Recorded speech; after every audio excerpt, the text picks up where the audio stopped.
Welcome to the Let's Stay Together talk show. Your host, Reverend Rick McCain, along with my baby, my girl, my boo. Good evening, Story Radio listeners, Facebook and YouTube. Thank you for being on with us tonight with the show. Baby, how are you doing? I'm doing great. Today is February the 4th. It's Black History Month. Woo! No matter what they try to take away from us, we still celebrate Black History. And it is Theater Week in Chicago. Yes, it's Theater Week in So Chicago. two celebrations going on. Well, you know, February 1st actually started. But Black we History was Month. not on the air. I know, babe. But I'm just saying, you know, it's February 4th, Black History Month. No, it started 3 days ago. And we going to keep it rolling. Just, That's you know, what we're going to do. Just having a little fun with you, but you know. I know 'cause you get a little bit mad at me, and then all of a sudden, you know, don't want to talk to me for I don't. 6 days. So, I'm just basking in the glow of 365 is Black History. Yeah, Not just 28 days, but I'm happy that no matter what comes at us, we're still celebrating. We're not going to not celebrate our heritage. And it does seem like I've noticed that some places, because of the Trump scenario of not, you know, celebrating Black History Month anymore, that a lot of places are not saying anything about it. And so, you know, that's unfortunate. You know, and I think I heard something about they didn't want it in there because some of the white kids were feeling bad about, you know, the celebration. They didn't like it. And I'm like, really? What does it take? One or two? You know, One. That's so ridiculous. But I guess for 4 years, you're not gonna, you know, we're not gonna have "We Shall Overcome" anymore. I had a dream one day Trump would come into this world and take away the meaning of Black history. But so long we have waited. It will never go away. Never go away from our Constitution, from this world, and from the Lord thy God. Amen. It Mark. will never go away. It won't. You know, Lord. There she go, Mrs. Coffee. I know. I mean, it will not go away. Kenny, keep a tab, please. We're talking to our producer, the Rockford Go. Keep a tab. I want to take $10 away from Brenda's salary for every cough that she makes. So at the end of the show, just you know you don't pay me, so you don't know. That's not. I pay you. So we just want to know that. But hey, everybody, and a little bit of fun we're having here. Lord have mercy. The whole show is going to be cough written. We won't be able to hear anything. But we're going to go on with the show. You got anybody you want to celebrate or say something through the coughs? God, Through the cough. Through the coughing she does always.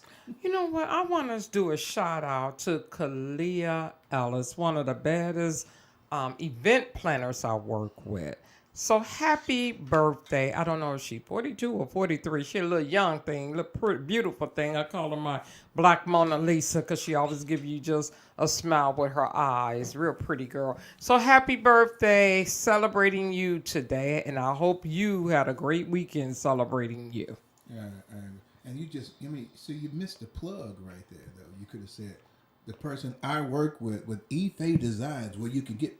Go ahead, finish. No, you missed it there. You got to wait till Ife Designs celebrate Kalia Ellis, the greatest event planner in the Chicago land. This collaboration has been going on for 2 years, and today is her birthday. So happy birthday to you. And how you should have said, hey, I want to celebrate, what's her name? Kalia. I want to say Kalia, with working with me with Ife Designs, the design company that I have, where we do such as that, prompt yourself, learn how to do those things, girl. You got free airtime. Do your thing. But let's go on. You got anything else? Anybody else? Happy Black History Month. I'm sure there's some birthdays or something like that. And we got a lot to talk about. Yeah, we do got a lot to talk about. So let's jump into it because we got a guest coming on. Stephen A. Smith is going to be coming on. Stephen Best. Stephen A. Smith. Stephen Best is coming on. You're getting those, you're combining the names. Yeah, and he's going to be talking about the Grammys. And as everybody knows, the first time our girl Beyonce has won the album of the year. So shock. I'm sure she was kind of shocked too that she won. But we were talking about that. We had another guest who was supposed to come on, but he got a little ill, so he'll be coming on next week with that. And I'm trying to reach out to some people to talk about Black History Month, about Black health. And so I'm trying to reach out to see if I can get some people to come on, some doctors to come on to talk about Black health and how we should take care of ourselves through this month and throughout the year. But let's go on to what we're going to be talking about today. On Christian Real, we're talking about coming out of the fire. Coming out of the fire. And so I brought this up, and I'm going to be reading off of my paper a little bit here, but so many times I hear people, and you hear about people who are going through some trials and tribulations, and they're in the fire, or they're in a situation that just seems so fierce that they don't know how to make it out of that situation, or how people are treating them or talking to them or doing things. It always seems like somebody's, always, coming after me. I like that song. I always feel like somebody's watching me. There's always somebody's watching you to maybe see if you're going to do some wrong or put you in a bad situation. And so it made me think about three men, Shadrach, Meshach, and Abednego, in the Bible, and what they went through and how their situation can translate into, coming out of the fire for yourself. And so you don't know who Shadrach, Meshach, and Abednego is. They were Jewish men thrown into a furnace, refusing to worship the golden statue. And they were Jewish men who lived in Babylon. And so they were highly respected, but the king wanted them to do something. And these were three men who were thrown into the fire. And the one thing I want to say is always be willing to spiritually stand when forced into a worldly decision. And I'm going to read this verse. We've read it many times. Trust in the Lord with all thine heart. Lean not to thy own understanding, but in all thy ways acknowledge him, and he will direct thy paths. Always be willing to spiritually stand when forced into the worldly decision. Why am I using Shadrach, Meshach, and Abednego? Because they were Jewish men who were in Babylon. Now, I'm going to read to you why that is so important. Shadrach, Meshach, and Abednego were in Babylon because they were captured by the Babylonians as young men, forcibly removed from their homes from Judah and brought to Babylon to be trained into the culture.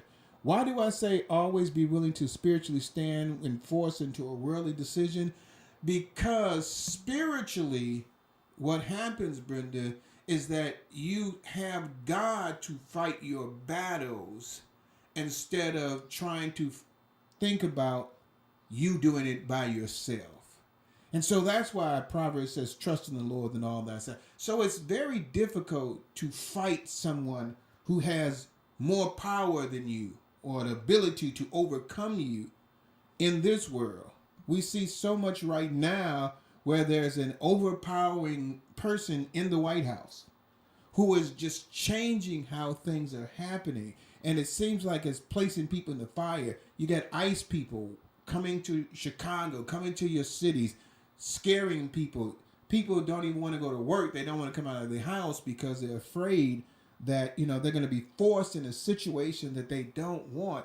And when we are forced into situations that we don't want to be in, it's always good to trust in the Lord. Have a spiritual stance, that you are going to trust in God in spite of the circumstances, in spite of deportation, in spite of being an immigrant, in spite of being a black person and told Black History Month's not going to be there, in spite of saying DEI is no longer, something that we're going to do, in spite of removing in racism because the president doesn't want it. We're going to be talking about that. In spite of all those things, in spite of someone at your job giving you a hard time, in spite of your husband, Brenda, giving you so much of a difficult time, but you still love him anyway. In spite of all those things, you have to trust in God and have a spiritual stand against a worldly decision. In spite of. I mean, coming in, well, what is that title again? I'm about to say, going into the, coming out of the fire. We could get cinched right now if we lean on our own understanding and not trust God to take us through no matter what we're going through right now. It's going to get worse before it get better. We know that. But to just fall into it, to succumb to it, and just think that it's no hope, it's no way out of this. As long as you're a Christian, a child of God, and you know God could solve everything, as long as you're patient, you pray, and you continue to uplift him and not succumb to the world or conform to the world, because we know right now so many people are switching their gears on what they're doing, how they thinking, and blaming God. How can God let this happen? I'm tired of this. Sometimes things have to happen to draw you to God, and sometimes you can't just blame God for the evilness that this person is doing to the world and stuff. It's going to be a lesson learned with this, and we're going to realize this had to happen before we could get back on track. Yeah, and not to just stick on one situation, but in everything that you go to where it seems like you're being forced into a situation, you can come out of the fire by having a spiritual stance, having a spiritual guard, understanding that, as Proverbs says, not to lean into thy own understanding. Because what happens a lot of times when we lean to our own understanding, if our understanding is not powerful enough, it's not strong enough, it's not able to encourage ourselves, like David was saying, encourage yourself. If we're not able to do that, then what happens is that we fail. We get depressed. We start succumbing to that situation. Shadrach, Meshach, and Abednego, they were captured. So there was a war, and where they lived at in Judah was captured by the Babylonians. And so now they're forced into a situation. And if they lean to their own understanding, then they would have possibly decided to succumb to the situation. But because they took a spiritual stance and said that in God I'm going to trust, cast your cares upon the Lord and leave them there, I'm going to trust in God, they were able to make a decision that God could be a part of. And I love what God did.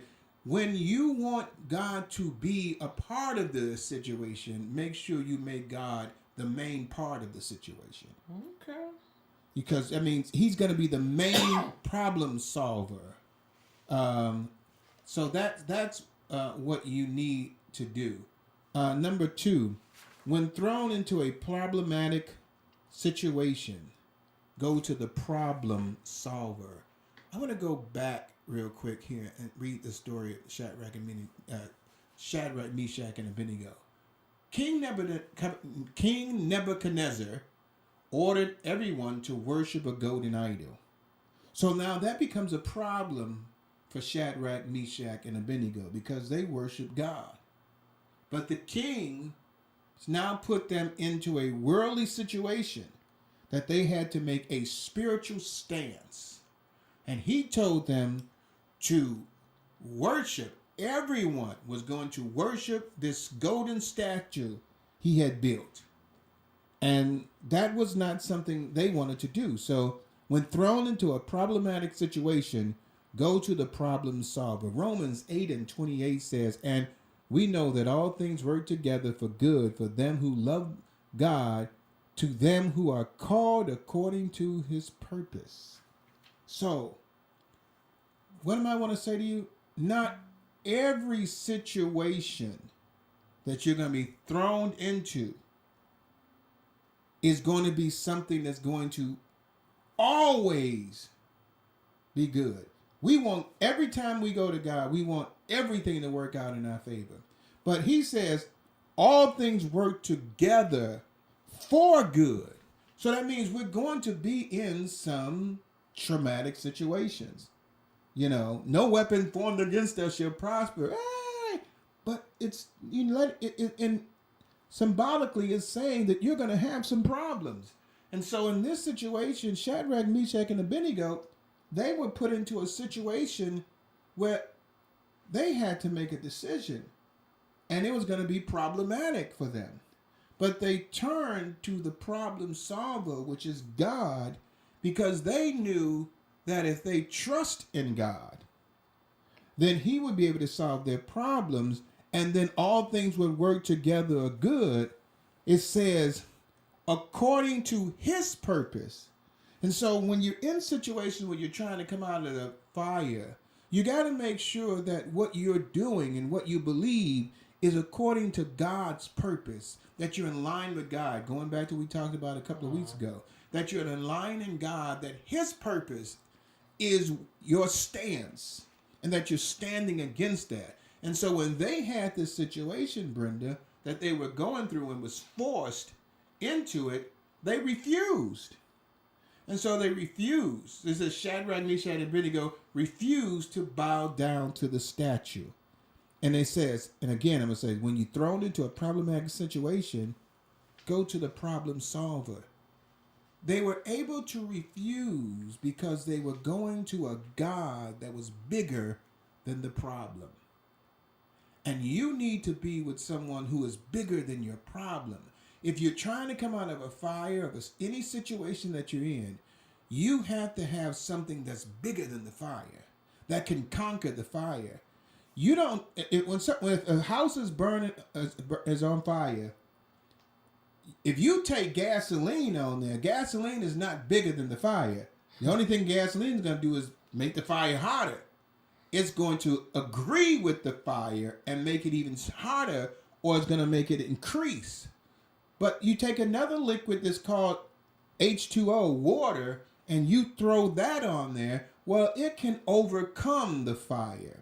It's able to stop the problem, the fire burning the house, because it's made to quench the fire.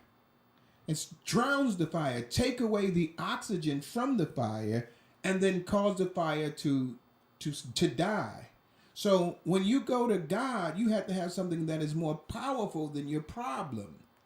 And don't try to grab something that's more problematic than the problem, meaning you're going to go to somebody and start saying, I wish that, and you start complaining about something. That's not going to solve the problem. You've got to go to someone who is a problem solver when you have a problem. I like that. It just makes me a scenario, makes me think of the country is built on "In God We Trust." And yet we took God out of almost everything within the country. But the way you just put that, saying that we know whom's the problem is, but however, "In God we trust." We still remember that he's the problem solver. So we go to God no matter what issues might occur from the United States, within your marriage, within your health, within your finances. Since God is the problem solver, why don't a lot of people go to God?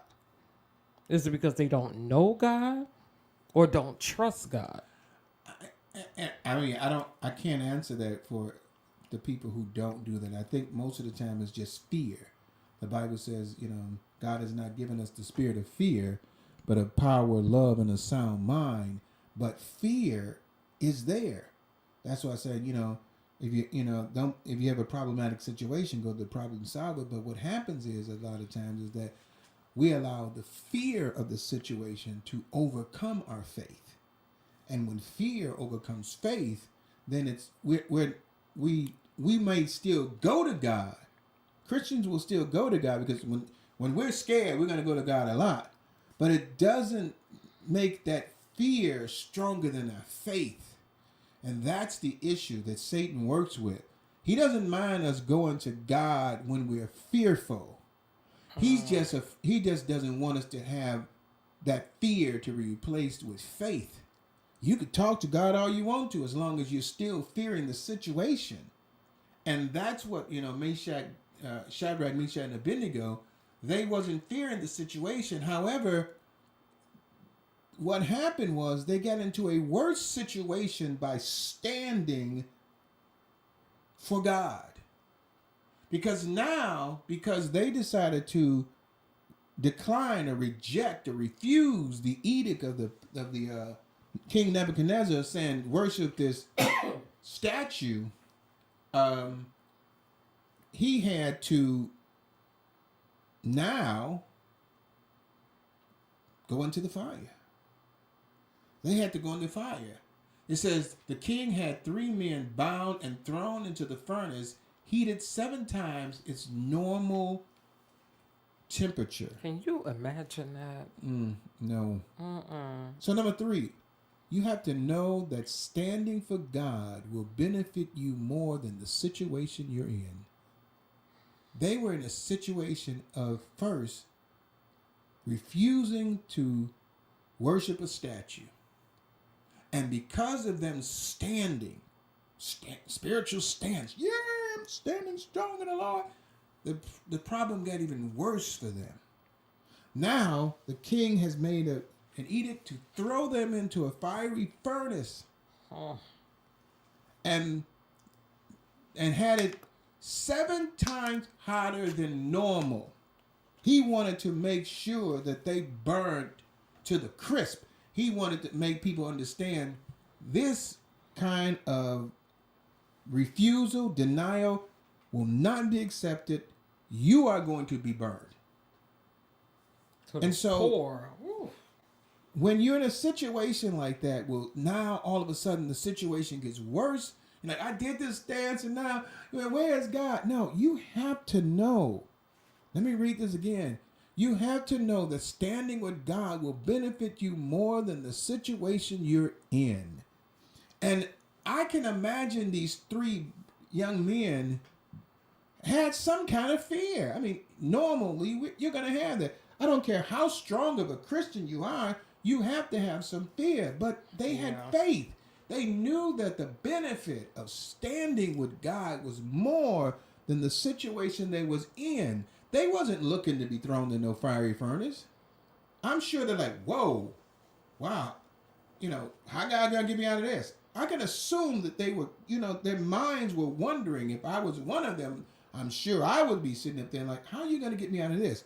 But the Bible says in Hebrews 11:1, faith is the substance of things hoped for and the evidence of things not seen.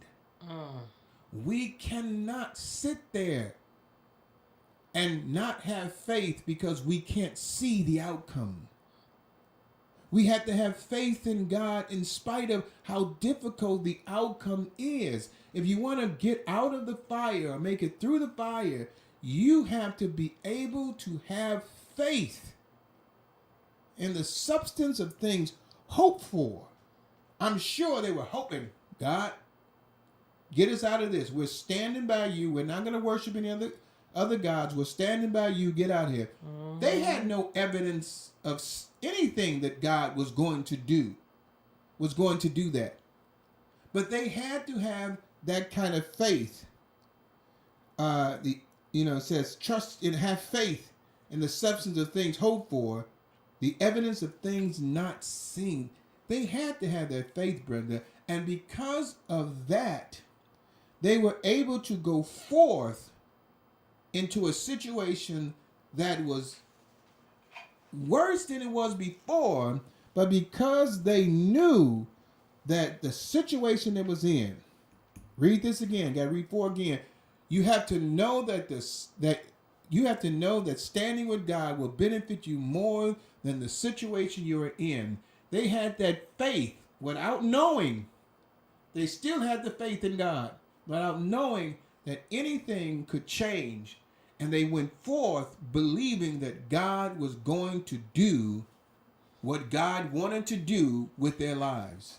They had no knowledge that he was going to save them. They just trusted in God that he was going to do whatever he wanted to do to honor his will. That's a scary thing, but it's so beautiful knowing that they came out, as the story goes, unscathed. And it's like, I'm sure, I never could pronounce his name, the king, just knew Nebuchadnezzar.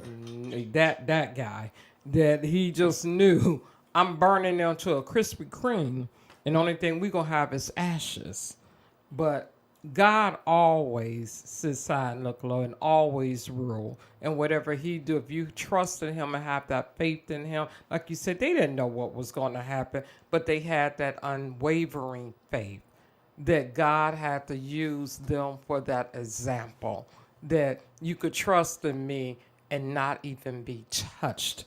Like I said, can you imagine going inside of a furnace and you know what is the outcome is going to be? You're going to come out. You're not going to come out. You're just going to be ashes, ashes to ashes, dust to dust. Just going to be like a grain of salt, sizzled, fried to the core.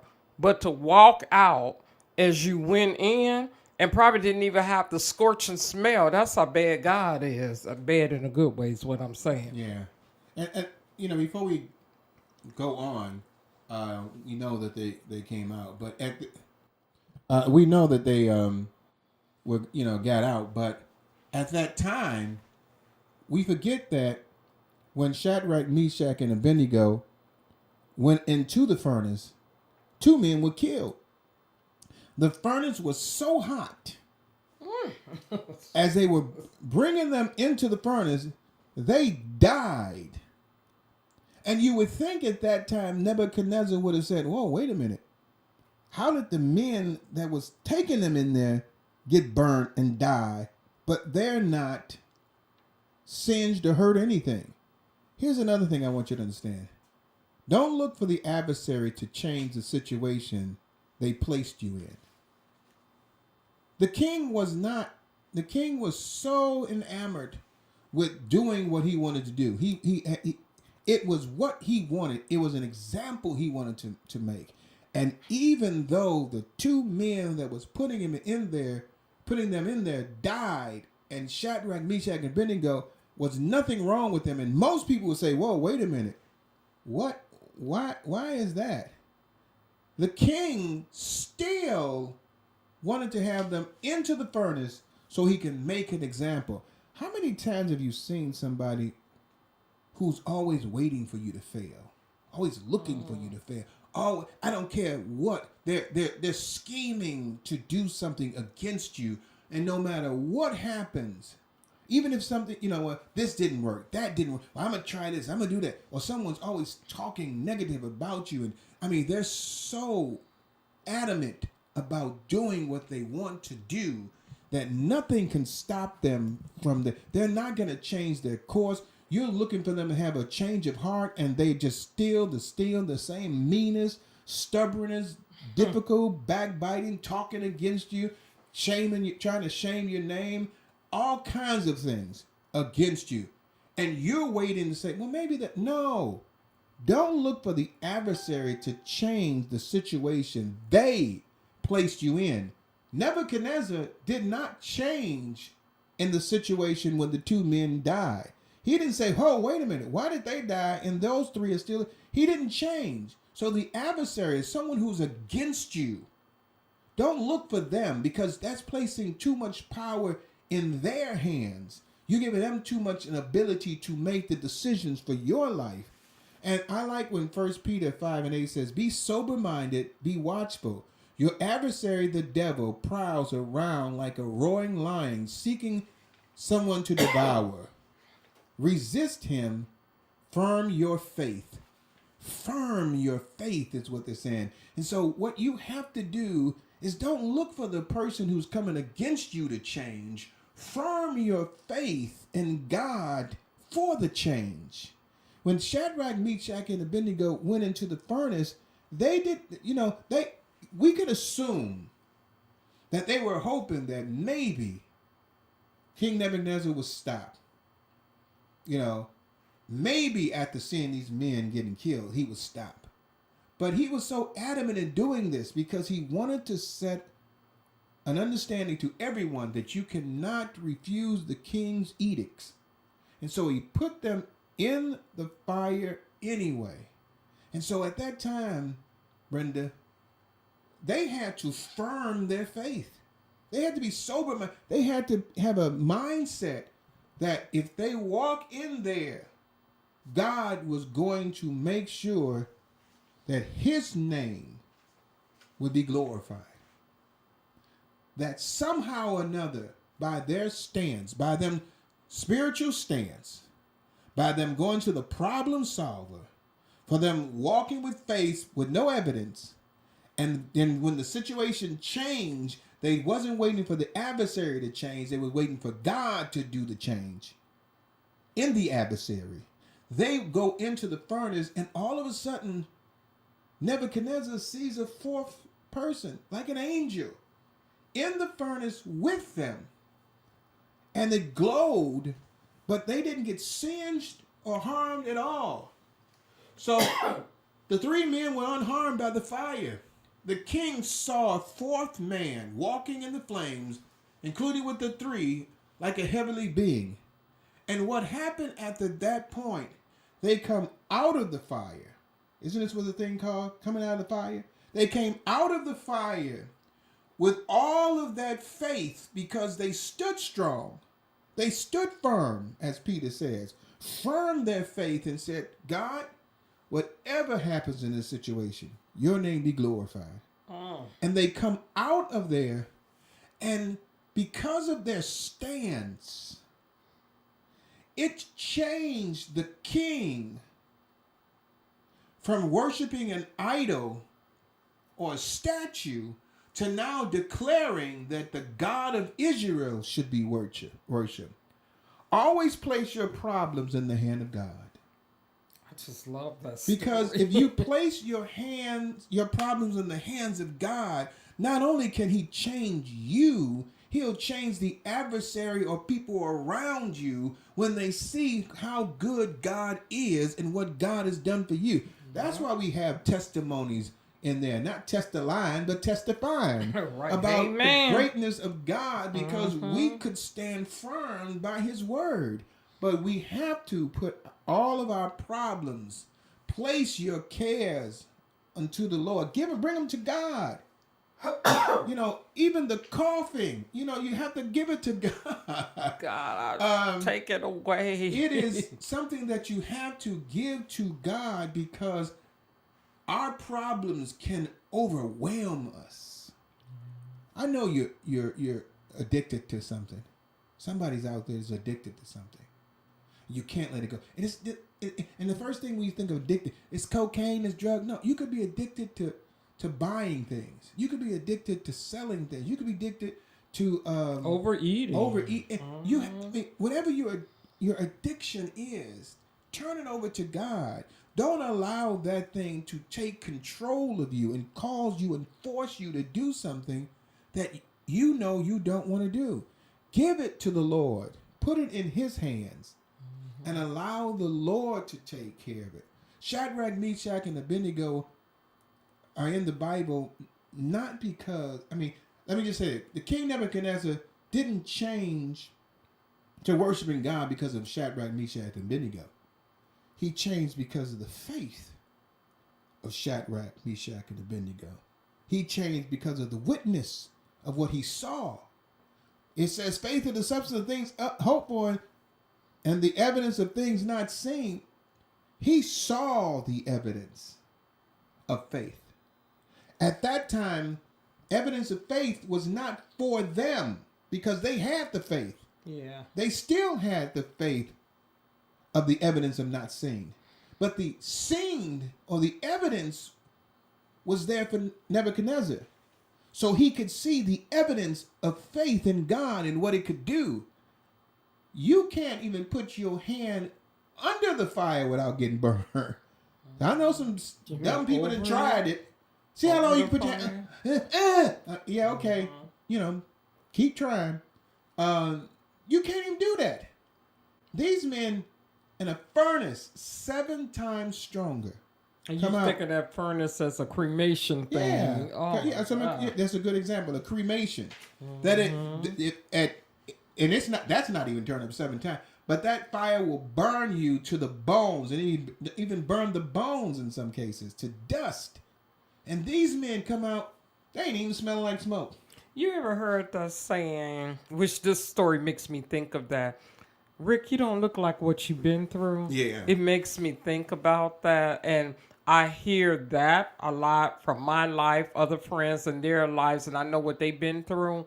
And it's like, but you look unscathed, even though you know you've been through it and you riding it out. But to other people, when they see that, like you said, you're the living Bible. You're the words on the pages that's walking the street that people could see the anointing of what God placed on you. And I want people to see that when you're a Christian and you go through something and God's fighting your battle, I hate to say it this way, but I always think of it this way. Ride it out. Continue to pray. Continue to read the word and just know God got you. Even though it's going to be rough, God got you. Amen. So, what's the title of this again? The title of this is Coming Out of the Fire. So I want you to see the adjective coming out. You have to be willing to have faith in God so you can come out of the fire. Mm-hmm. Because you don't want to be the person that is fearful because of the fire. Mm-hmm. So we're going to go on now because we got a guest coming at 7:45. We're going to have some songs we're going to be playing. It's still now these songs are still from the Hard Rock Cafe. We're going to be changing that next week so we can start playing all the songs that are coming for the SOAR Awards.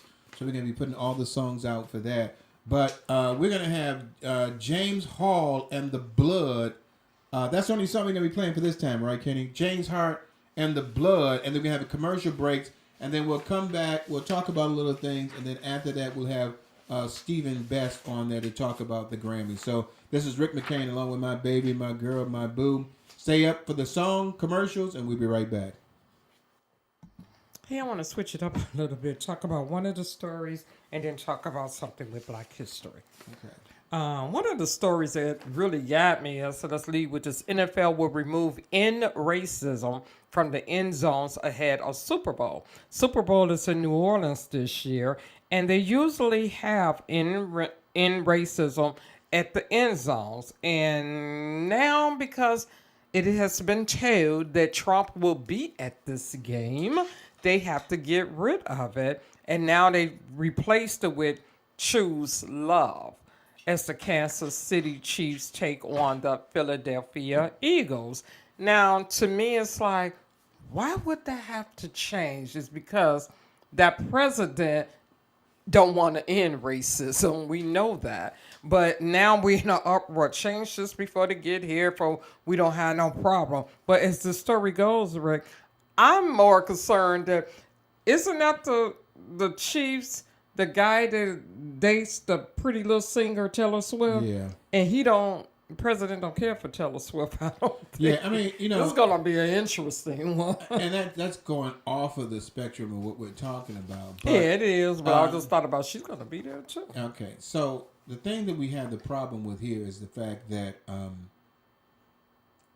you said that they took it off. They had a choice not to follow that, but out of fear, because the president didn't like it, these men who are billionaires, who are trying to get favors from the president, made the decision that they don't want to do this. And if I'm not mistaken, I think the commissioner made the decision to take it off of there because the president was coming to the games. And that's sad. Very. That one man could have that much power to change the perspective of how the United States should be. We should end racism in every facet of this world.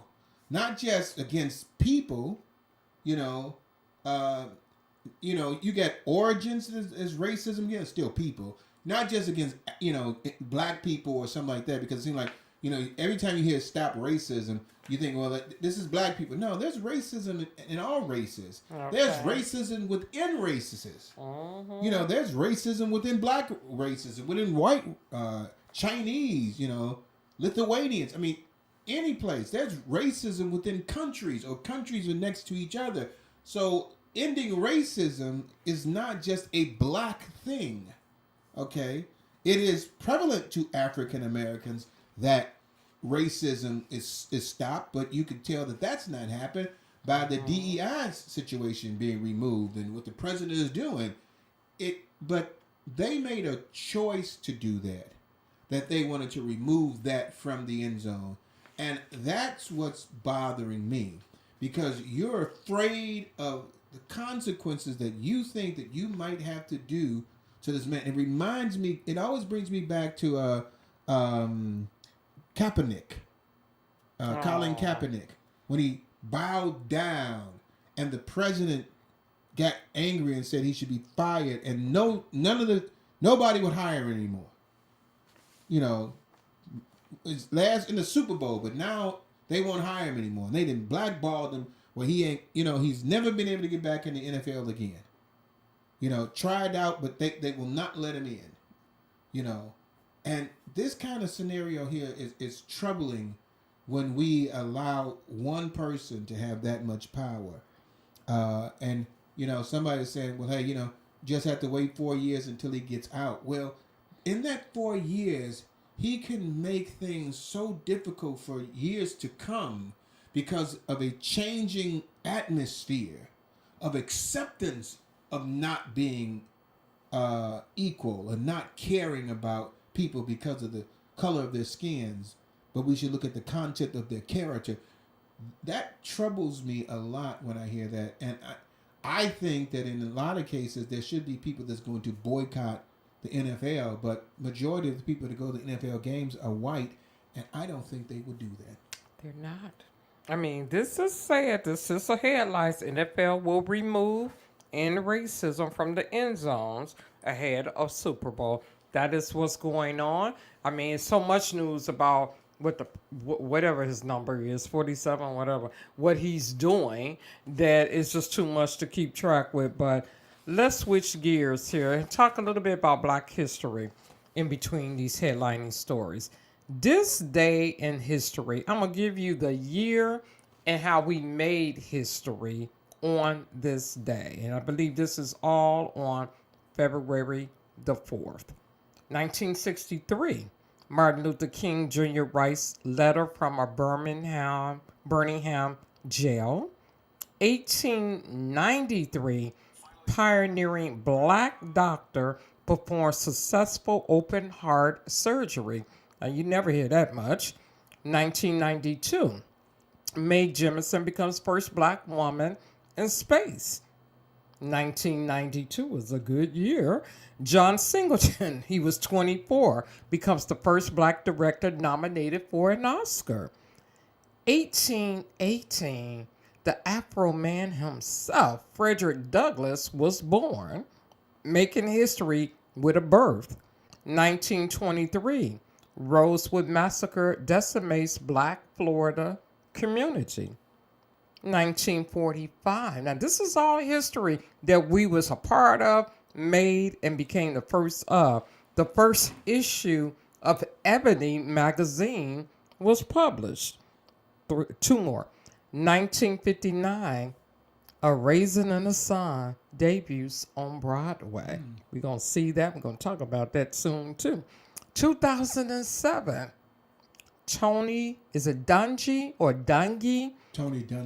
becomes the first African-American head coach to win the Super Bowl when the Colts defeated the Chicago Bears. Now, these are things in Black history that happened on this day. Amen. So, love that I brought that to you. This is brought to you by Brenda McCain. Oh, it's brought to you by Brenda McCain, huh? Yeah, all of that little stuff and right Let's Stay Together talk on show. the Let's Stay Together. Y'all know y'all on the Let's Stay Together talk show. You want to talk about another story real? We still got time? We may have some time. Okay, we're going to go back to this story.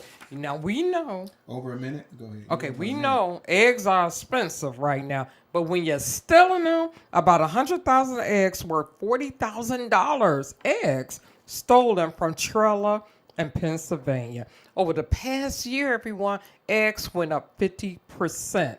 And now that you have the bird flu going on, they say this might be part of that. The reason why these eggs are going up higher and higher. And I'm like, who you stole all these eggs from Pete and Jerry's warehouse?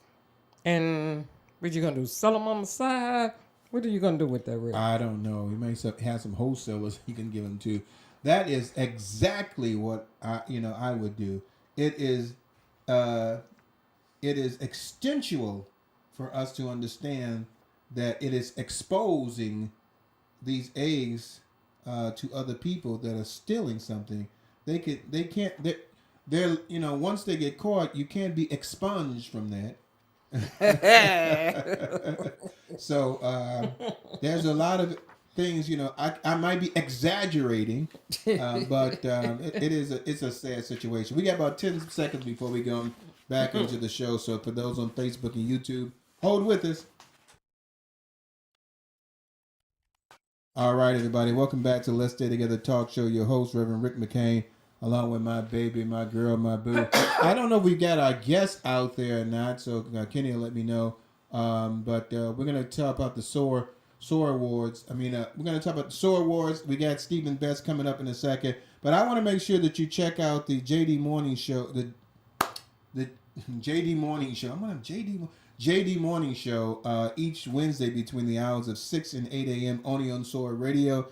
Justin, Kenny, and the gang will be talking about some exciting little stories. Not exciting story, but they're going to talk about, SOAR Awards, what happened Monday with Hard Rock Cafe. There's going to be a lot of exciting information, and you can get your tickets for the SOAR Awards, so check that out.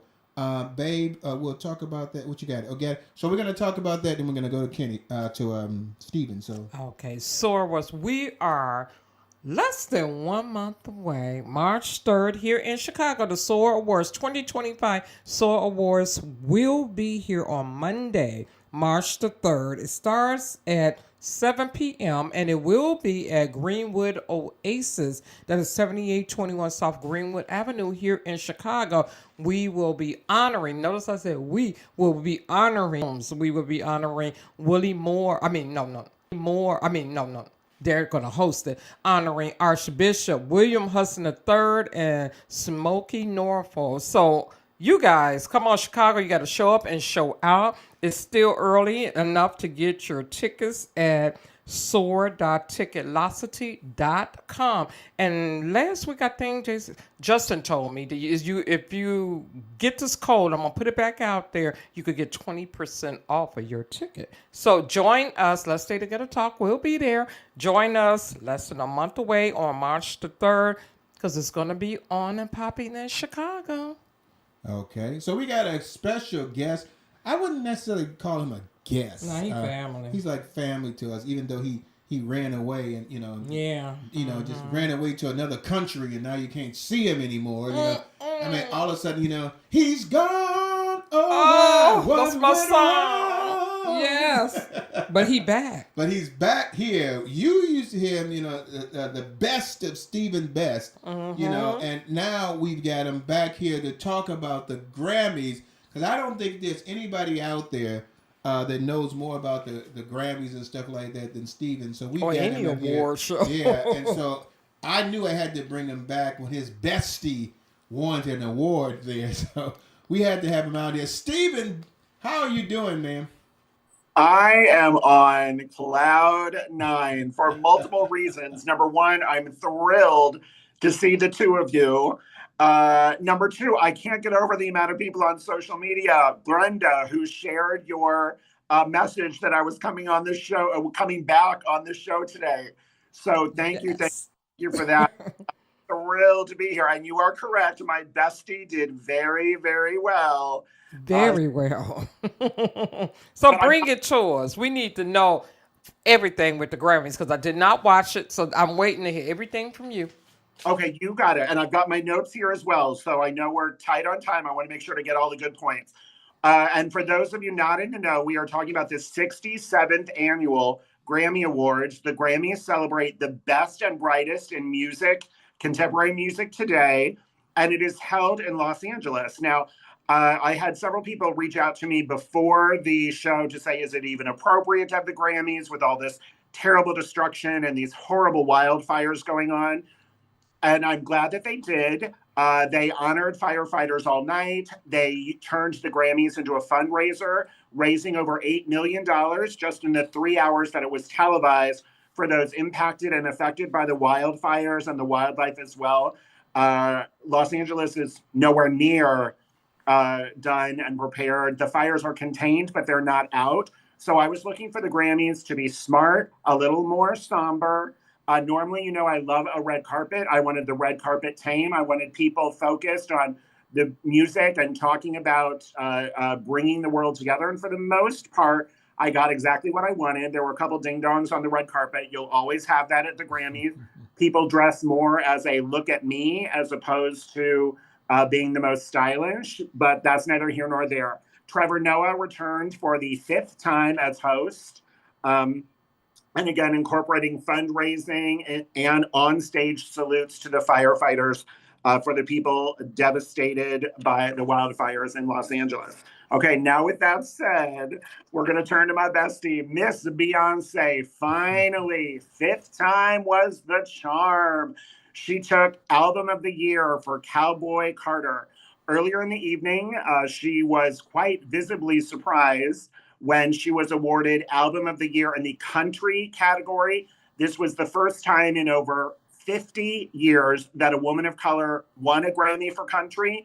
Believe it or not, it was 1974, and it was the Pointer Sisters. Back when they were a quartet, back when it was all 4 of them singing. They started their careers in country before switching to pop and R&B. So it had been over 50 years since a woman of color had won a Grammy in a country category. And I believe the first time that a woman of color had ever won Album of the Year in the country category. Then fast forward 90 minutes, and she was awarded Album of the Year. Now, I've got some stats here, because I love Beyonce, so we're going to plug. She's been nominated 4 times before. I Am Sasha Fierce back in 2012. She lost to Taylor Swift's Fearless. Back in 2015, her self-titled Beyonce lost to Beck, Morning Phase. In 2017, Lemonade lost to Adele's 25. And even Adele, in her acceptance speech, acknowledged that Beyonce should have won that award for Lemonade. And then back in 2023, her Renaissance, that sort of dance and club-themed fueled album, lost to Harry Styles' Harry's House. So with 99 career nominations, she finally took home Album of the Year. So a huge congratulations to Beyonce. She is the first woman of color to win Grammys in 5 different categories. That is pop, R&B, dance, country, and rap. She's taken Grammys now in all 5 categories. And I'm just so excited for Beyonce. She looked beautiful. I got to ask you this, go ahead. Stephen. I think I was more surprised that she won Country Album of the Year. Yeah, what was it? Was there any uproar about that? Because I know it probably was. I mean, because they didn't like her doing the country music at all. Well, here's the thing. You may recall a couple months ago, the Country Music Awards, she was completely snubbed, was given 0 nominations. I knew the Grammys would rectify that. I was delightfully surprised. Now, I don't follow all these foolishness that's happening on Twitter and online, but there are many people who thought Lainey Wilson should have won, or this one should have won, or blah, blah, blah, blah, blah. There truly was no, as far as I am concerned, there was no country album that created more buzz, that had more people talking than Beyonce's Cowboy Carter about country music. She won a Grammy. It was not televised. She did a duet with Miley Cyrus on that Cowboy Carter album, and that also won a Grammy for Best Country Duo. And it's the first time Miley Cyrus had won a country Grammy as well. She actually beat her father, Billy Ray Cyrus. You may recall Mr. Achy Breaky Heart.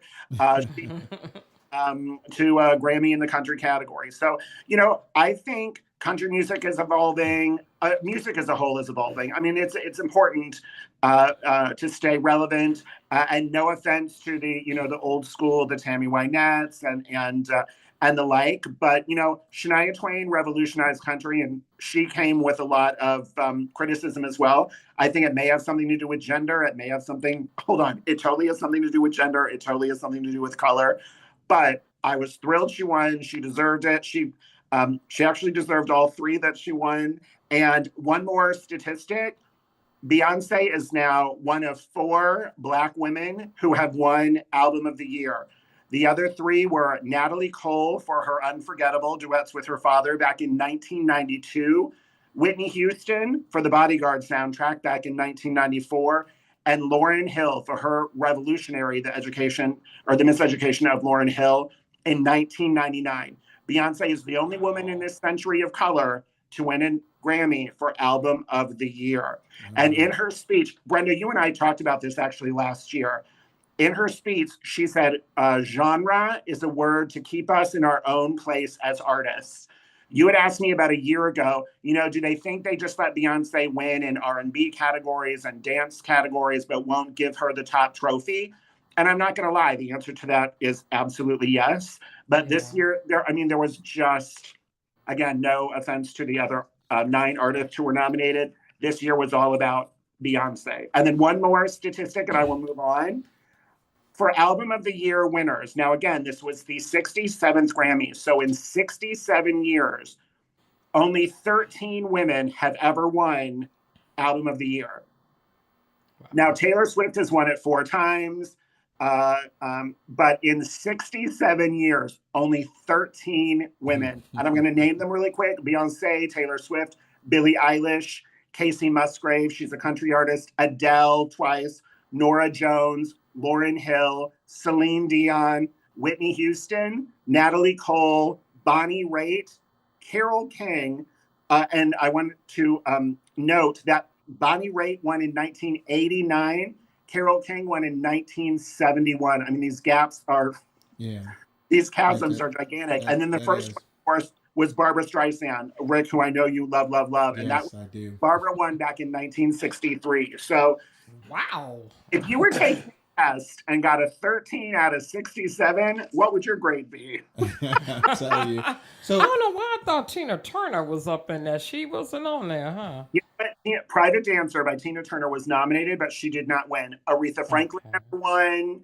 As I was looking through these statistics, Born in the USA, Bruce Springsteen never won. Like the names of people who have not won Album of the Year was pretty astounding. Yeah, well, but these these it's not like women weren't recording. And you may remember a few years ago on a Grammy telecast, the president of the Grammys essentially said women need to step it up to be considered this year I thought was all about the women. Where moving on, I know Kendrick Lamar. I don't want you to move on yet. Wait a minute. I got one other question about Beyonce, because that's my girl too now, because her birthday's in September. Okay. I heard something about a wardrobe malfunction. Was this like a Janet Jackson thing that happened? Oh, no. It's sort of odd. So, without being too vulgar or crass, within her gown, it looked like she had sewn. There were 2. Long story short, it was just like a push-up bra, and the inserts for the push-up bra were slowly coming up as she was doing her acceptance speech. Okay. For the country album, but it was fixed by the time she won Album of the Year.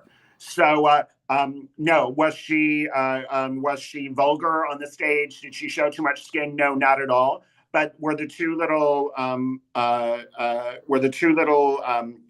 push-up wires sticking out of the front of her dress? Yes. Okay. And those suckers was hurting too. I'm sure they were.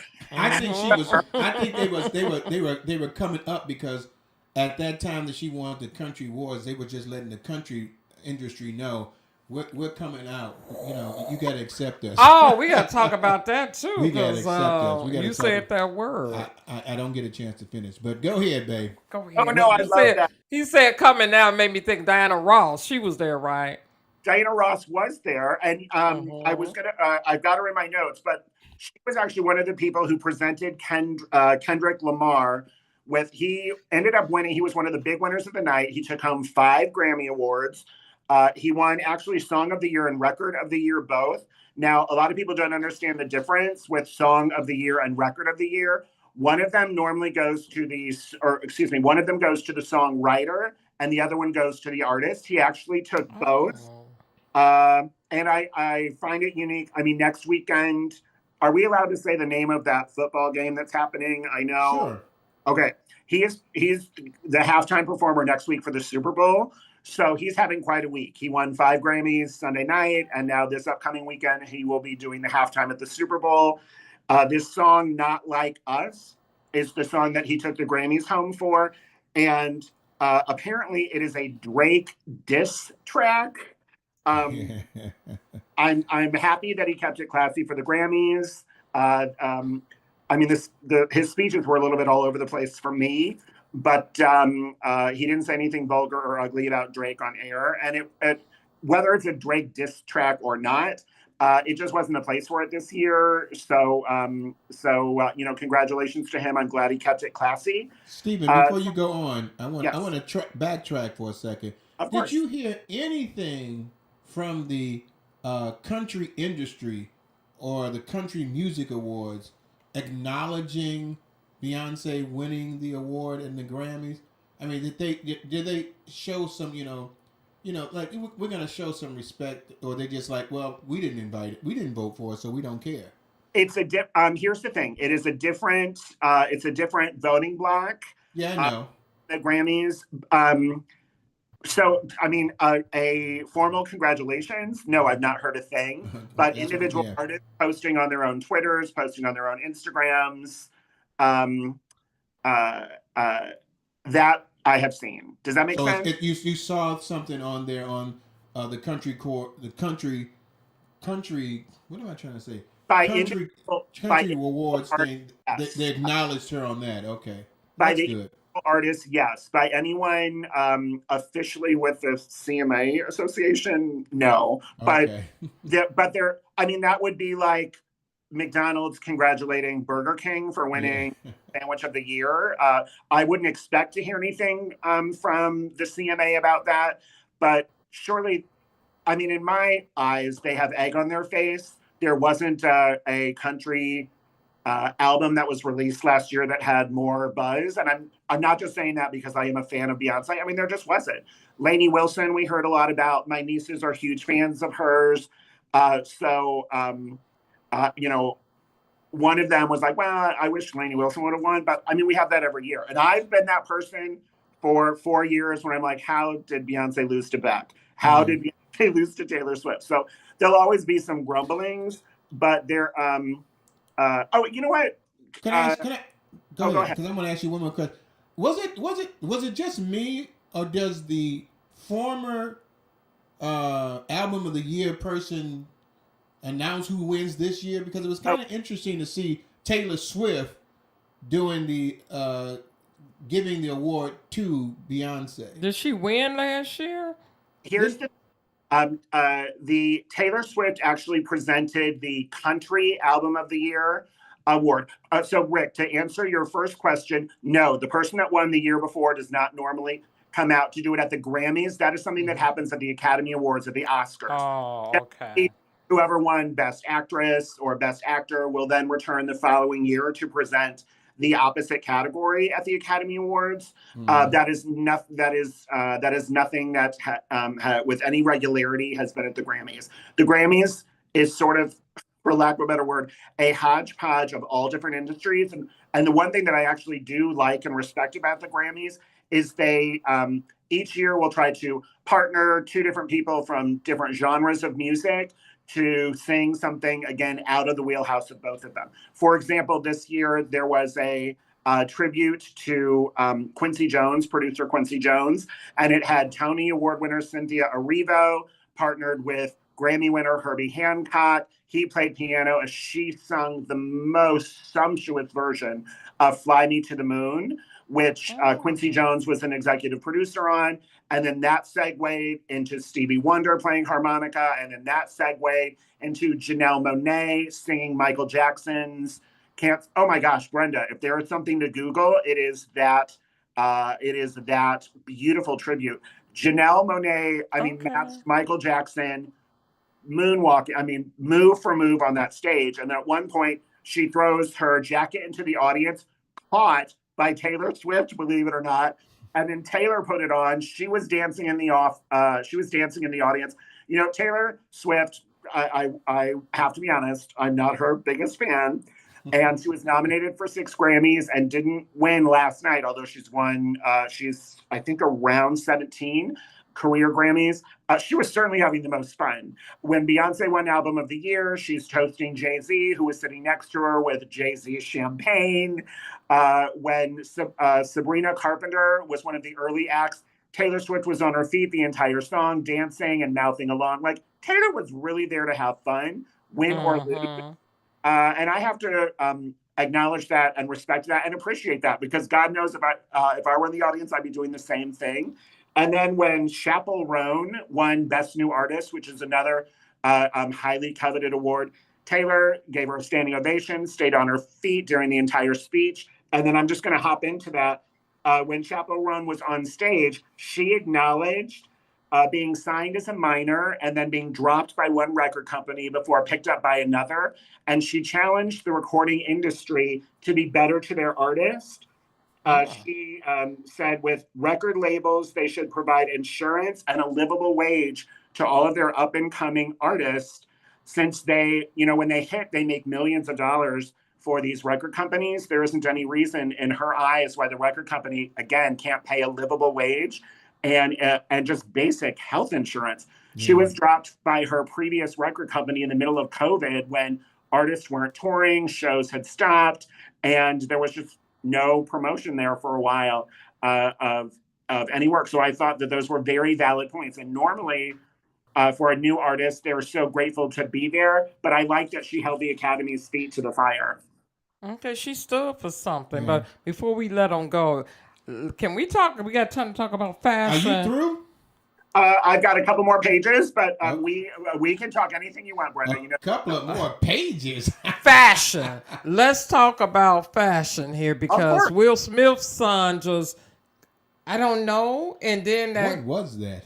a house on his head. I And know, Kanye I know West's what it wife. was, Ugh. but what was he trying to say? What was his Was there message? some message behind that other than here's the thing. that I need help? Let's start with right. Let's start with Will Smith's son, who wore a Louis Vuitton tuxedo, a 15 grand Louis Vuitton tuxedo, and then had a literally black painted house sitting on his head. And that was Blocking viewers. Again, Blocking viewers. If you sit behind him, you out of luck. I'm sure he took it off, but go ahead, Steven. Did that he was check it out? fashion. I think since the Will Smith was there, I think since the slap heard round the world, I would just like the Smith family publicly to just go away for a while, and when they come back, you know, make a donation to the firefighters, stand for something than having a black Barbie dream house on your head on the red carpet. I mean, it just, again, every year at the Grammys, there's a couple people who just show up and with the concept of just look at me, look at me, look at me, and that is exactly what his look was, and I was not impressed by the slightest. And as I was putting my notes together, I'm like, I'm not gonna talk about Kanye and his wife. Yeah, but I'm like, you say he wasn't. What was happening? So the house had no meaning. He just Fashion, that's it. If it had a meeting, I have not seen, read, or heard anything beyond just look at me fashion. House head. house. That's what it okay. was. Somebody From said house music. perhaps Yeah, it had okay. to do with house music. Other people were like, maybe it's supposed to symbolize the homes that were burned down. But if Or it he the did, head of the house. if it did, I thought it was a vulgar way to pay any sort of homage to the people who faced just horrific devastation. So I didn't get that at all. Yeah. And then Kanye and this woman. You said this woman, his wife. Oh, I wasn't sure if they're married, a girlfriend. A victim of his egomania. She looks dead in the eyes to me. I know that's facetious and sort of catty on my part, but she's just expressionless. And Rick, I'm not sure if you saw her. She, the fabric that she had on was completely transparent. She was essentially Mm-hmm. naked on the red carpet. Breast Mm-hmm. implants firmly and highly on display. And again, I thought vulgar. There have been many people who said they were physically removed from the red carpet. That is not true. They were not removed from the red carpet. There are others that said Oh. they were not invited to the Grammys, that he sort of crashed the party, if you will. The president of the Grammys spoke out on that and said he saw them on the red carpet. He didn't ask for them to be removed. And again, just another desperate attempt at self promotion and maybe a calling card for her plastic surgeon. I don't know. I mean, that was kind of sad to me It's just to see yeah, that as a woman, you don't yeah, have to yeah. do all of that. To me, she always looked like she's drugged up. No, That that's what he she's. something he's doing to her. Right, she's expressionless, just Yes, there. yes, I'm gonna tell you both. Don't talk at the same time because you guys are breaking up oh, a Oh, little bit. oh, is that it? So yeah, Okay. you're breaking up a little bit. So my apologies. when I think when our messages no are. no no no, it's you guys like talking to each other. So but when Stephen is talking and you break in, it kind of breaks it up a little bit. So Stephen, is there some other things that you want to add up real quickly? Yes, I'll hit some I'll give bullet you points. about 4 or 5 minutes. No problem. The Weekend, who several years ago called for a boycott of the Grammys, was a surprise performer. The president of the Grammys acknowledged that there wasn't transparency in the voting process and acknowledged the things that the Weekend had said, and then he ended up being the surprise performer of the night. Uh, while we're talking about women, women, women, I've got to give it up to Doechii, who won the Rap Album of the Year. She is now only the third woman to ever win in that category. The category was introduced in 1989. Lauryn Hill with the Fugees was the first to win. Cardi B was the second, and then Cardi B actually happened to be the person who was presenting that category. So congratulations to Doechii. In her speech, she is from Florida. In her speech, she said to make sure that speaking to all the young Black women in the audience, to not listen when people say you're too dark, you're not smart enough, you're too dramatic, you're too loud. You are exactly who you need to be right where you are. So congratulations. She brought her mother up on stage. I thought it was the sweetest moment. And speaking of the women, I thought the women were the ones who did the really fantastic holding feet to the fire without it mentioning any specific politicians' names. Lady Gaga fiercely defended trans people during her acceptance speech for the Grammy that she won. She now has the most wins in the category of pop duet, winning another duet Grammy last night. Diana Ross, who you all know I love, said it's important to keep the light of hope and love alive, particularly with children who are scared about what's happening in the world right now. Alicia Keys, who was awarded the prestigious Dr. Dre Global Impact Award as a singer, songwriter, and producer, said DEI is not a threat, it is a gift. The more voices, the more powerful the sound. And finally, Shakira, who also won a Grammy, was talking to immigrants and said, "You are loved, you are worth it, and I will fight with you." So Amen. I was very, very, very excited and pleased by most of the speeches that I heard. I think people kept it real. We are all terrified about what is happening in our reality on a daily basis. And as artists, sometimes they feel they need to hold a mirror up to that. And I was very grateful that it was without becoming name calling and silliness. And then since we all started in theater together, just to give Alicia Keys another quick shout out, the best musical theater album went to her musical Hell's Kitchen. You may remember it was nominated for Best Musical at the Tonys and it lost to The Outsiders. Well, at the Grammys, they flip flopped, and Hell's Kitchen bested The Outsiders for Best Musical Theater Album. Amen. That's And great. my Hey, and I friends, loved her outfit. She had a beautiful outfit on. You know, I love big earrings. She had these beautiful oh big earrings on. She my, was gorgeous. well, she knew in advance that she was being awarded the Dr. Dre Global Impact Award, and she definitely dressed to impress. All eyes on her. And again, in her speech, she very much could have touted all of the amazing things that she has done, but took her platform to lift up other artists, particularly other producers. She spoke about how she wasn't always taken seriously as a producer in the as much as she is a singer and a songwriter, and I loved that. And then she mentioned 5 female producers by name. One of them being Solange, Beyonce's sister. All roads lead back to Beyonce. Sorry, Rick. And then Solange today put out on social media how appreciative she was of Alicia Keys' message. But overall, I thought it was a great night. The on air, the Grammys has about 97 categories.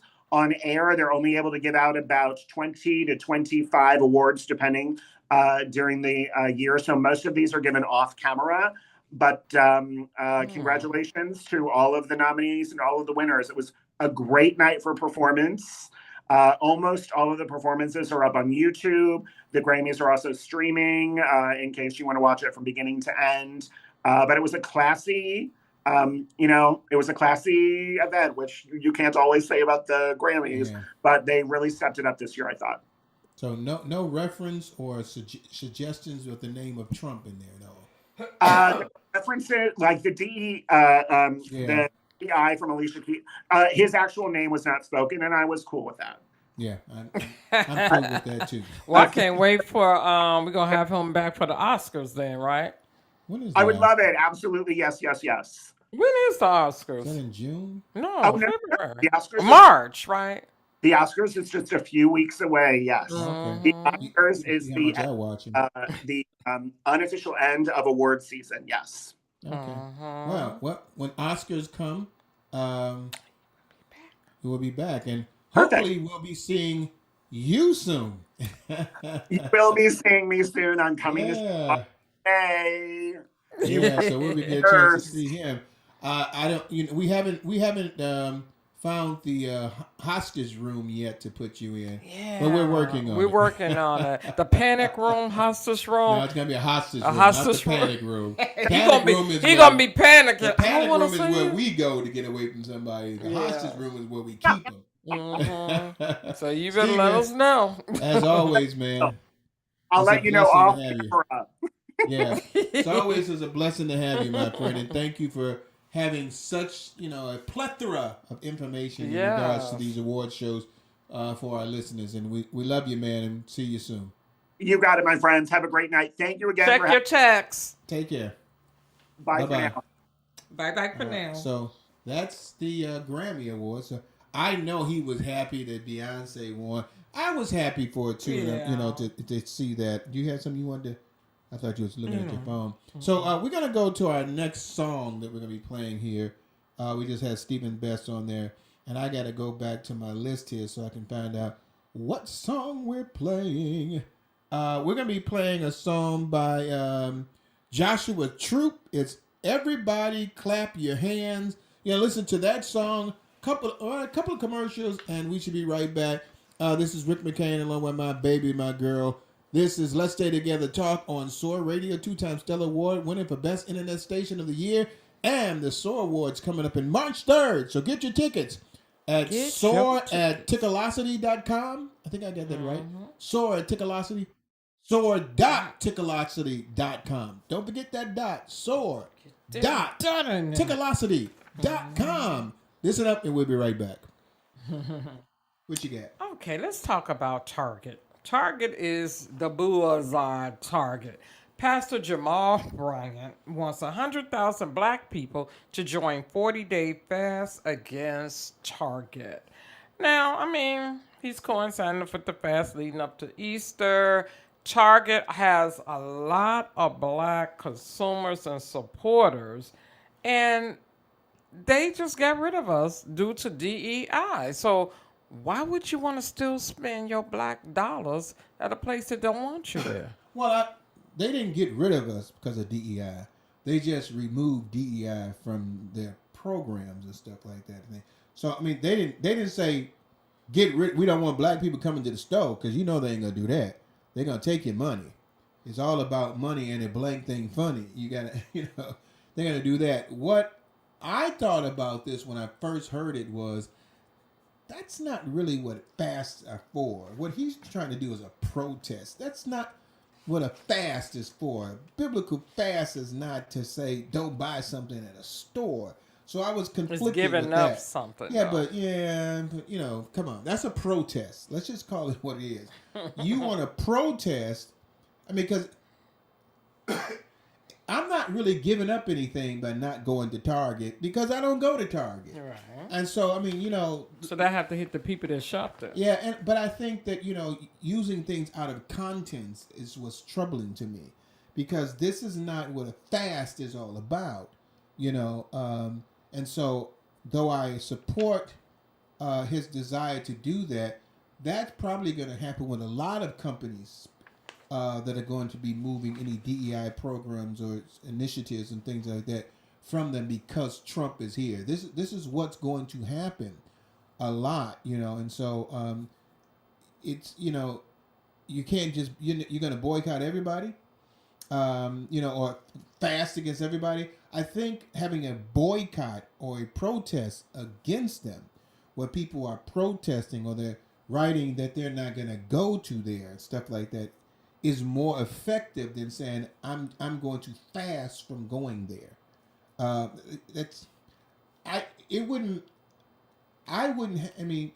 can understand saying we're gonna have a fast from going to Burger King because you're eating something, or fast from drinking something, or fast from this, but you're not fasting from Target. I mean, it's like you're fasting from the food or the clothing or something. What they're doing is protesting against a decision that was made. And so I'm a little thrown off or not with the fasting for that. But I can understand if you want to protest against the store by writing things. Because don't confuse biblical things with worldly things. And I love how people, yay, we're gonna yay. How hard it is not to go to a store. You're not, but you're not fasting against the store because the store has products. You'd have to say, I'm not gonna wear blue jeans. I'm not gonna do this. I'm not gonna get something for my kid. I mean, it's got products there, so you're not fasting against the store. You're just going to another store. I'm gonna go to Jewel's. I'm gonna go to Target. Instead of that, I'm gonna go to Walmart. That's not a fast. That's a protest. And so, That Pastor Jamal Bryant, he looking for 100,000 black people to do what they need. Oh, okay. He looking for them to support and do what they gonna do because he feel as though we are not wanted in the store. So why should we spend our dollars in this store? That is from Pastor Jamal Bryant.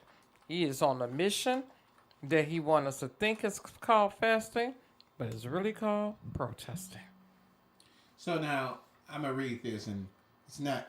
There are other things you can stay away from, but it says a biblical fast is a voluntary period of abstaining from food for a spiritual purpose. It is mentioned both in the Old and the New Testament. A store is not food.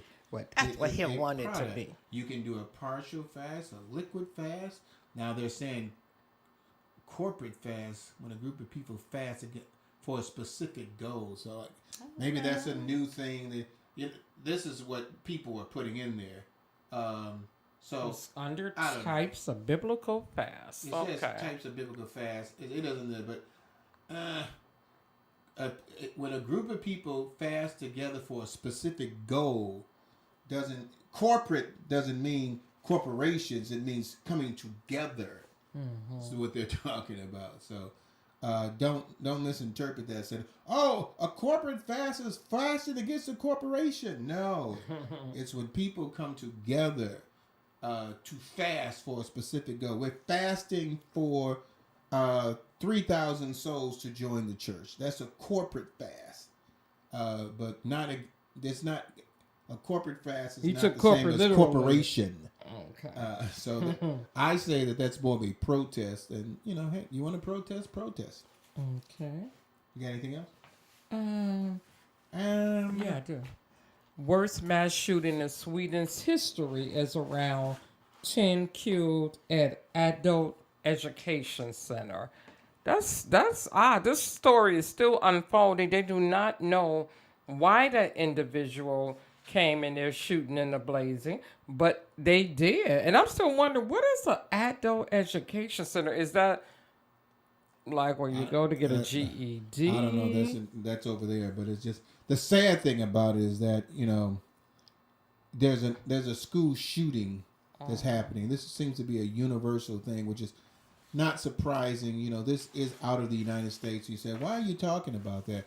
Well, because it's a shooting at a school of children that at my time you would never think would happen. I mean, we never had to worry about a shooting at a This is school. an adult education center. That's why I was. Oh, this is an adult education? Oh, well, okay. Well, even that, it does seem a little bit, why are you doing that? And it's happening all over the world where people are doing it. I mean, somebody gets upset with a grade or something like that, but, but then you got Trump, getting rid of the Department of Education. So you never know. There's probably saying, hey, I'm going to start shooting at people because you're starting. But this happened in France, so it's not the United States. But it's a sad thing when people, have to be so afraid about where they're going to be. And you have to constantly deal with that. We got about 5 minutes before we go into the air. Seconds.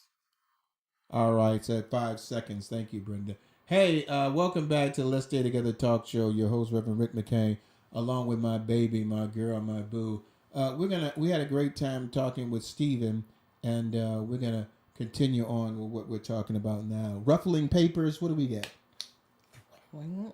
We have for Why Did I Get Married? A period of testing. Yeah. So right now, in a lot of relationships, I think sometimes we go through, years and things like that, and we kind of just go through the motions.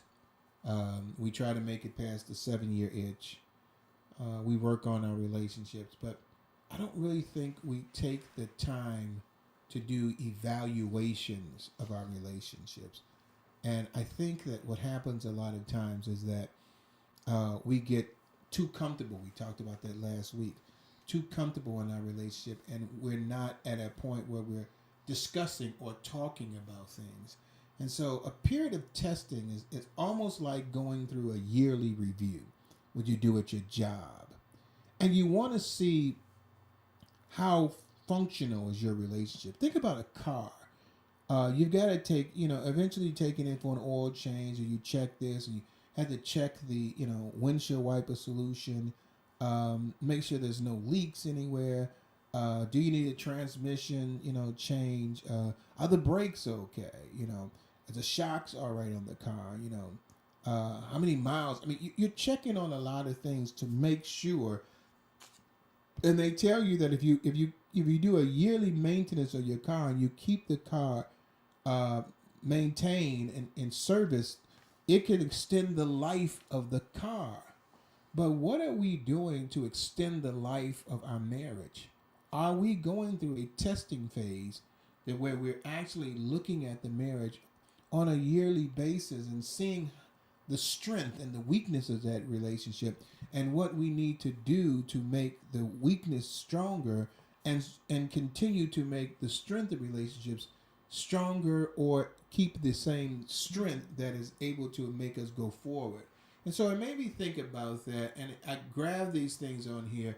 And one of I'm going to probably read about 3 of these with the essence of time. Identifying issues, looking for negative interactions, and measuring trust and honesty. So identifying issues, concern what issues you agree on, disagree on, and haven't discussed yet. That can be so difficult in a marriage situation, in any kind of relationship, because what happens a lot of times is the person will get defensive. That if you bring something up that they're doing or something in a relationship that's not working well, and they feel that you're pointing the finger at them, they will become defensive. But this should be a scenario where you all can be honest with each other, where you can look at some of the problems that are happening in the relationship and not necessarily point the finger at someone, but acknowledge that you might be a part of that relationship, that is part of the weakness that is causing the relationship to not be maintained or serviced properly. You want to service it by saying, hey, this might be me that's causing this issue. Because you're doing this out of love for each other. You're doing this so you don't let the adversary attack your relationship. But there's no reason for Satan to attack a relationship when you're already attacking the relationship. And you don't want to even discuss any issues or problems. Well, why you got to point out what I'm doing? And so what you have to do is that you have to consider what issues you agree on, disagree on, and haven't yet discussed.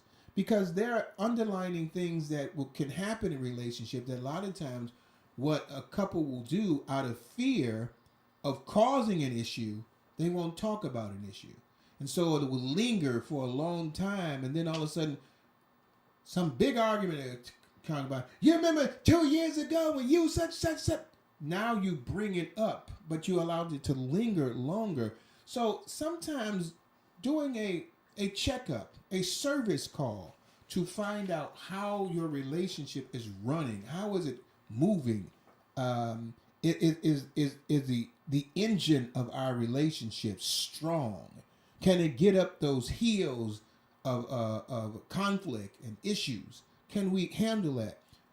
Do we have the proper brakes on our relationship, that we don't say something that will, harm or hurt each other? And so I think, Brenda, what it is that you should talk about, it doesn't have to be a yearly basis, but, every year or so, sit down and have a heart-to-heart talk with each other without being, so defensive, or, if someone says something you don't like, then all of a sudden you don't want to talk about it anymore. Talk about the issues you can agree on, disagree on, and talk about some things that you didn't discuss that that can become an issue if it's just able to linger and fester without conversation. Although this is a marriage, you have to sometimes think about it like you're on a job and it's time for your review. It's coming up to see how well you done in the following year, things you need to work on in your marriage, things that you need to discuss. And like you said, it don't have to be once a year that I could say, okay, babe, we got a problem, but I had to wait till December the 31st to talk about it. It don't have to be that long. It could be once a month or every quarter. Let's check in. How we doing, with each other? What are some of the things that we need to improve upon in our marriage, instead of just going, I have nothing to say, just do the silent treatment or whatever. That's not going to change anything. You got to open your mouth and discuss things of what you want to see your marriage going, how you want it to grow.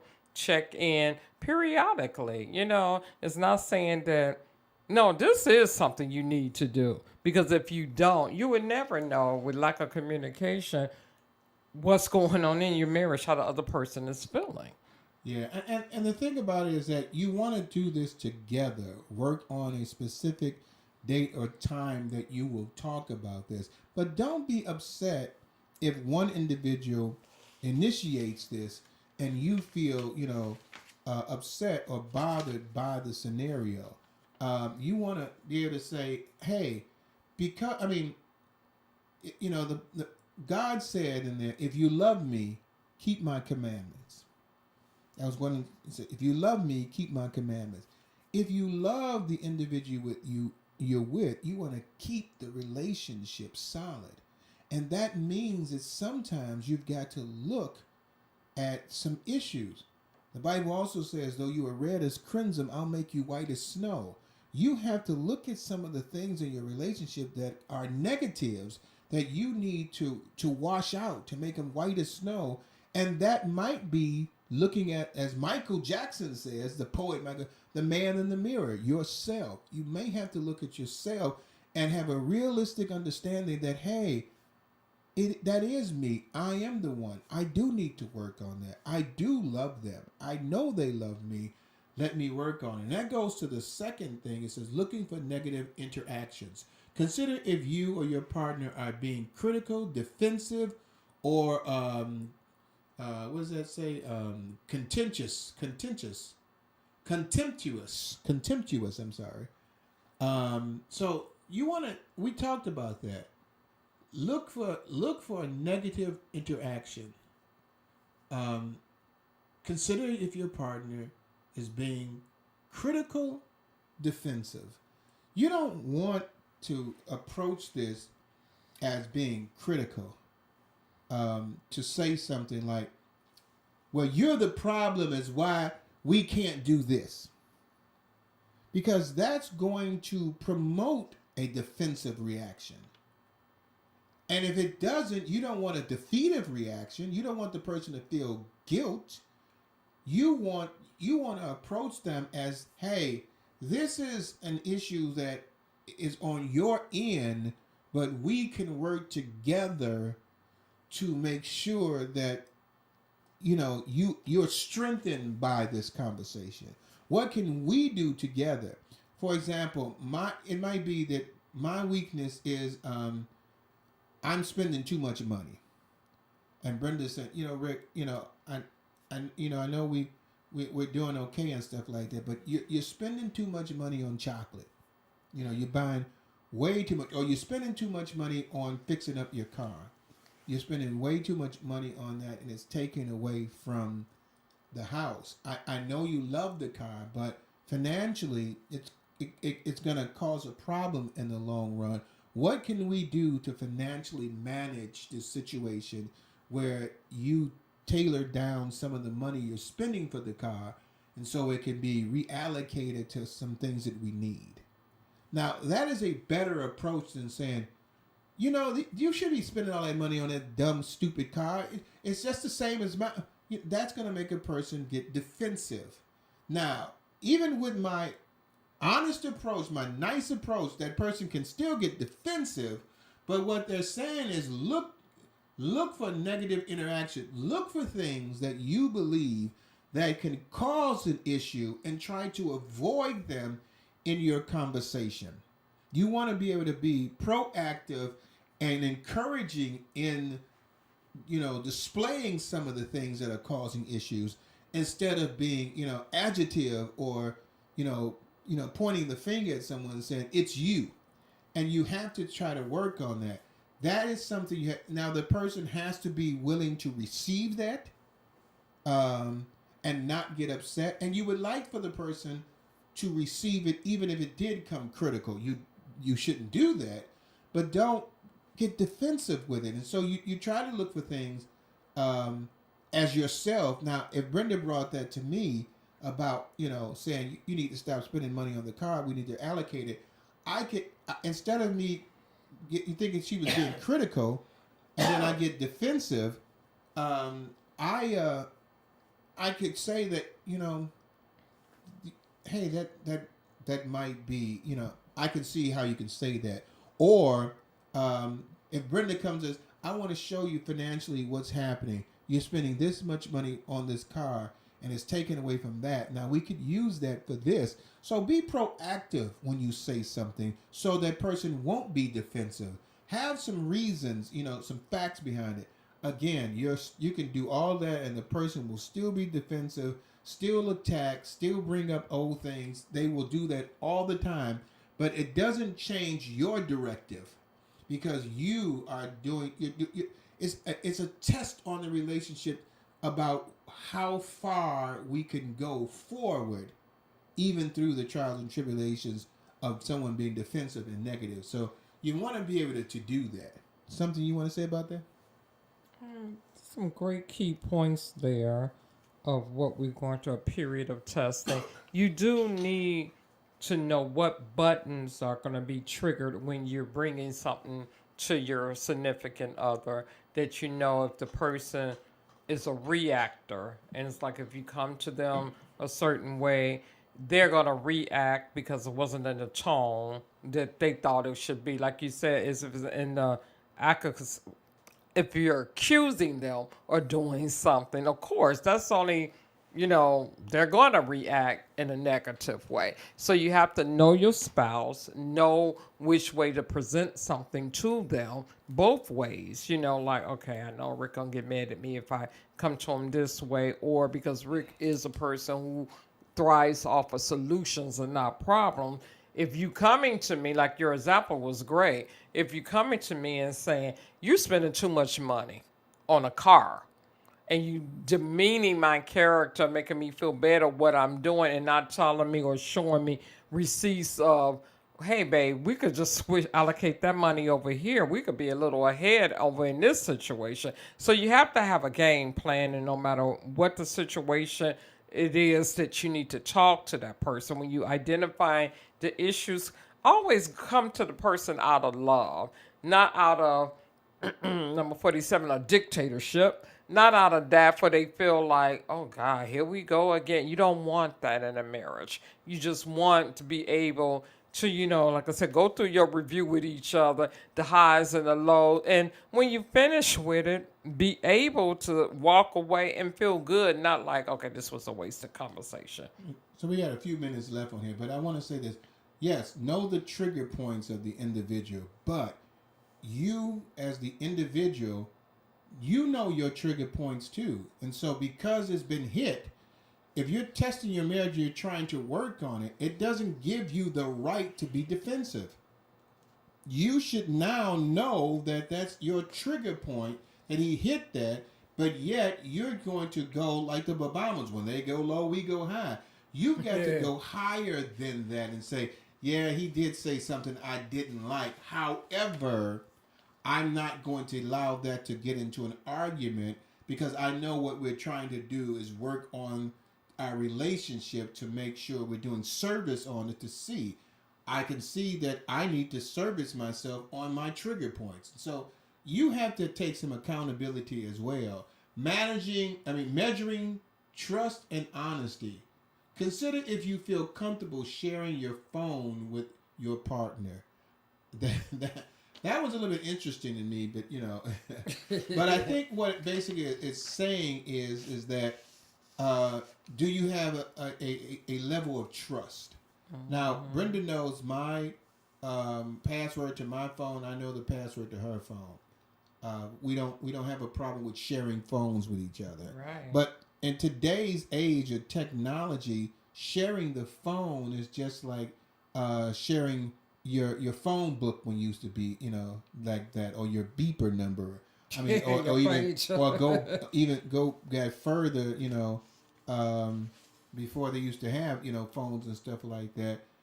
Sharing the people that you're with or that you talk to. It's talking about a level of trust where that person feels that if you would share something with them where secrets can be kept, then they feel more comfortable with the fact that you're not keeping any secrets. I like that, yeah. And it is very important that we have that understanding with each other, that, we do that. We're measuring the trust and honesty that we have that is causing such of a problem, that may cause a problem in the relationship. And so it's very important that we work on that and try to make sure that in our testing of our marriage, we are identifying issues, looking for negative interactions, and measuring honesty and truth.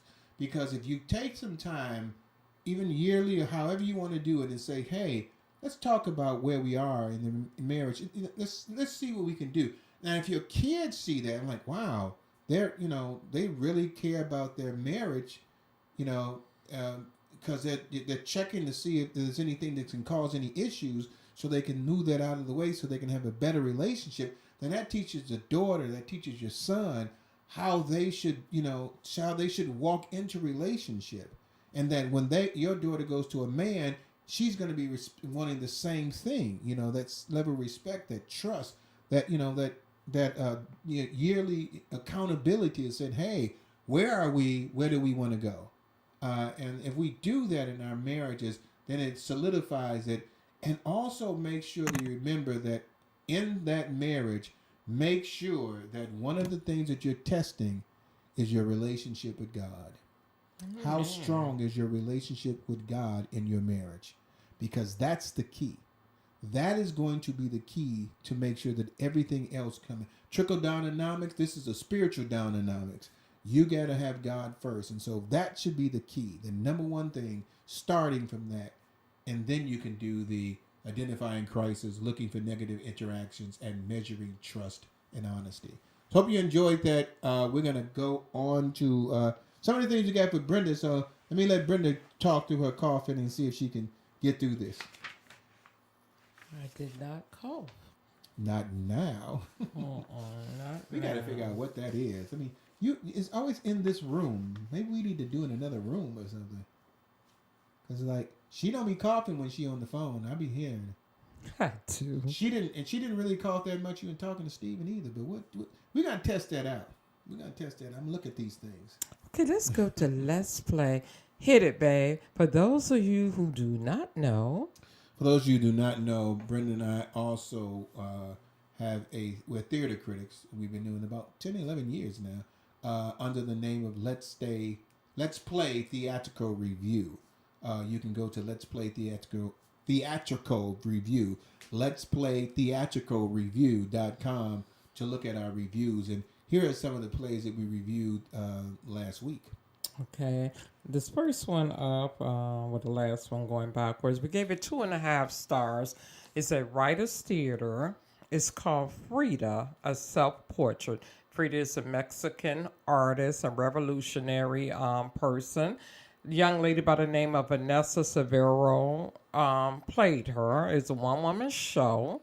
She was captivating in it, true enough, and she learned about Frida by going to Mexico and staying at a place where she lived at, because she related to her, or resonated with her, because she was born with a disfigure, I'm gonna say. I'm trying to find out exactly what it was that she was born with, but she in her left hand. Yeah, it was something. You talking about the young lady or Vanessa that's yeah, played her. disfigured with her left hand. Yeah, congenital disorder that alter her appearance.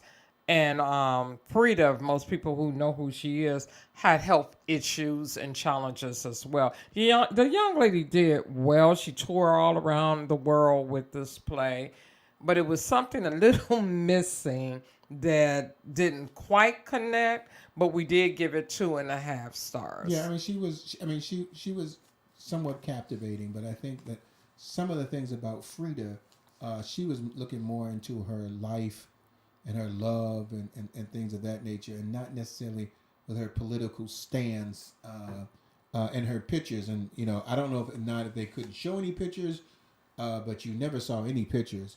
And so I thought, since she was an artist, yeah. So I thought for the 75 minutes or so, 75 minutes, 90 minutes, it just didn't resonate. The chemistry wasn't there. I didn't connect to it as much, and so. I think that it needs a little bit more work with it, and there were times when she was talking about it that was nice, but there was like gaps in there where you almost like okay, what are you talking about? Why are you talking about this? She did good with changing out the wardrobe. Yeah, she did good at change of wardrobe, and there was one part that she did a silhouette in a suit where she was talking to her husband at that time, and that was really good. It was really nice, but I just think that within the 5 years or so that she's been doing this play, it's probably gotten better, but it still has some missing pieces. Yeah. Next one on the block here is Northlight Theater, The Heart Sellers.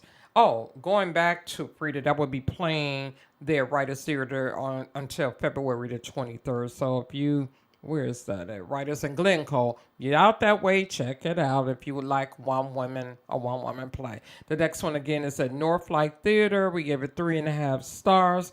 The Heart Sellers. It would be playing to February the 23rd as well.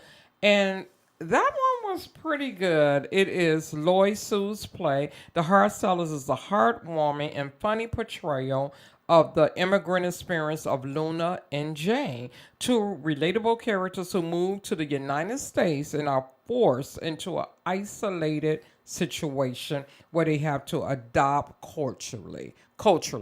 It tugged at your heartstrings. I really enjoyed that. I was surprised that it was so good. Yeah, I mean, it was a surprising play. It did tug at your heartstrings, and it'll make you laugh, make you cry.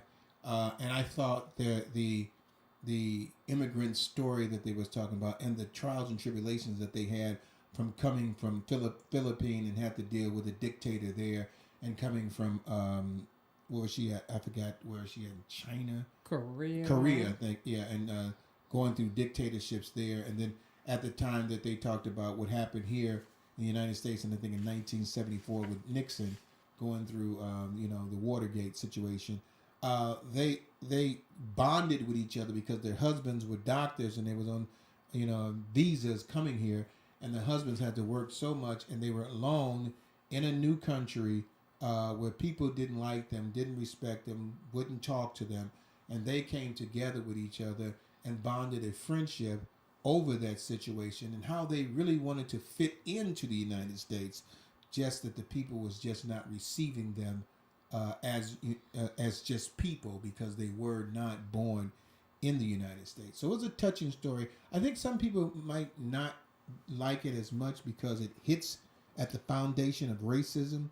But I thought it was an excellent play, and the two ladies did an excellent job. Yeah. Okay, I see you out there, hon. I will say hello, Kathy Taylor. Yes, hey. But yeah, that was excellent. I truly did. Your emotions are up and down with that one, but it was all good. So those are the ones from Let's Play. We had 2, and we got 3 coming up this week. You got 8 minutes. Go ahead. Okay, so we got the relationship letter. Okay. This is a good one. One of my friends who is African American and is married to a Caucasian man, she told me the other day that he didn't want her to celebrate Black History Month. They have been married for 10 years and he never had a problem with her celebrating until now. She was livid with his request and asked him why. He told her because he said so. LSTT, she asked me, what should she do? I'm married as well, and I know enough to stay out of married couples' business. However, she asked, and I told her to ask him to give her a better reason than that and to let him know that she partake in his traditions. LSTT, do you have any suggestions that I could tell her? Sincerely, you have to come with something better than that. So the wife who's white said to the black man, or was it the other way around? The other way around. So the black man told the white. No, the wife is black, and she's married to a white man. And so the white man told her not to celebrate. Mm-hmm. And he said, because I said so. Right. And they want to know what? What we think? Yeah, what we think. I can understand how people can be angry about the situation especially because of the certain circumstances of Trump getting rid of the DEI programs, not want to celebrate Black History Month, and now you have a white husband that is coming to you saying, don't celebrate Black history because I said so. We just talked about, testing your relationship, testing your marriage. And I think this is a great part of where you can sit down and identify some of the crises and issues that you have in your relationship. The worst thing you can do is get angry because he doesn't want you to celebrate it. Now, of course, you have the right to celebrate whatever you want because you're still an individual within the marriage. But you do want to make sure the relationship stays sound and doesn't have any conflict because of these issues. Is it wrong for him to come out and say, don't because I said so? It does sound kind of racist and to you. And it also sounds like, authoritarian over you as an individual, a man over a woman, saying, I don't want you to do something. But I would say, instead of getting angry about it, try to find a way to talk with him to find out about the reasons and explain your reasons why you believe you want to celebrate this. You have to celebrate this and you will celebrate this. But be able to do it in a point where you all are working together cohesively to understand the issues of why you want to over the issues of why he doesn't. That's some great information. Betty Shabazz? Yeah. Well, I mean, the thing that's getting me, I hate to say this, he's married to a black woman, and you're kind of confused about that. But when I look deeper into it, and because of the times we're living in now, he could be worried for you or fearful something might, get set off and you might get hurt. That's why it's called communication in a marriage. That's what it's called. Let's talk about that. You have to give me something more than because I said so.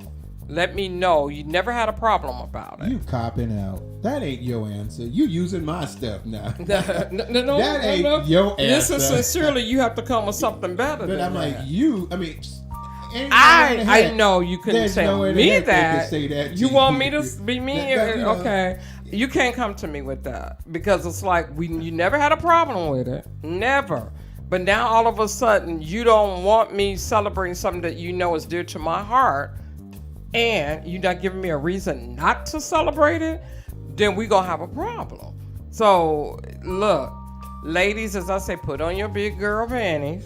Talk to your husband and tell him how you feel about it. If this is going to be a discord in our marriage, then our marriage is not built on what I thought it was built on. And I know when you're in an interracial marriage, you have to look at both sides. So I just want her to understand, talk to him and say, hey, that's not the norm for you. Why are you coming to me this way? Is it something that you're afraid that something going to happen, something going to get set off? But I'm letting you know I'll be careful, and this is where I'm participating in certain events. Yeah, and I don't want to necessarily say be careful because you don't want to stifle your joy or your desire to celebrate your history. Mm-hmm. You should never be told that you can't celebrate something that is so monumental as your history of who you are and where you came from and how you came to a country.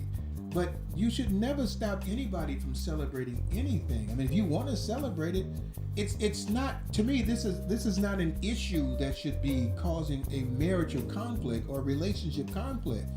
If he doesn't want to celebrate it with you, then that's fine. But I think there's a little bit more intertwined into that you need to dive into. And that's why I said, to testing your marriage, understand the conflicts. Identify the issue. There is an issue that's out there that he's not doing. As we talked earlier, it says looking for the negative interactions. You want to find out why is that happening? What is so critical? Why is he being so defensive? Why is he being so authoritative? Why is he doing that? Has he done this before? Is this out of his norm? Is this something he's done before? Has he stopped you from going out with your girlfriends? Because I don't want. So if he's never done that before, there's an underlying issue that you need to look in. And if you want to make your relationship stronger, then you need to be able to have the strength to go against that desire to fight and just desire to be free enough to discuss and talk.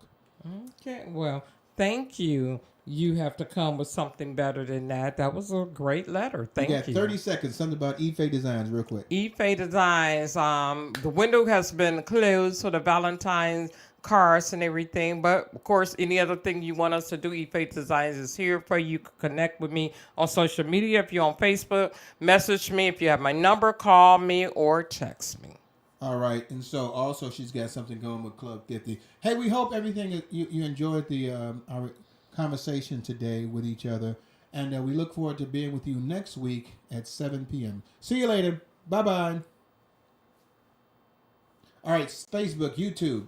For those of you who are listening there, thank you for being a part of the show.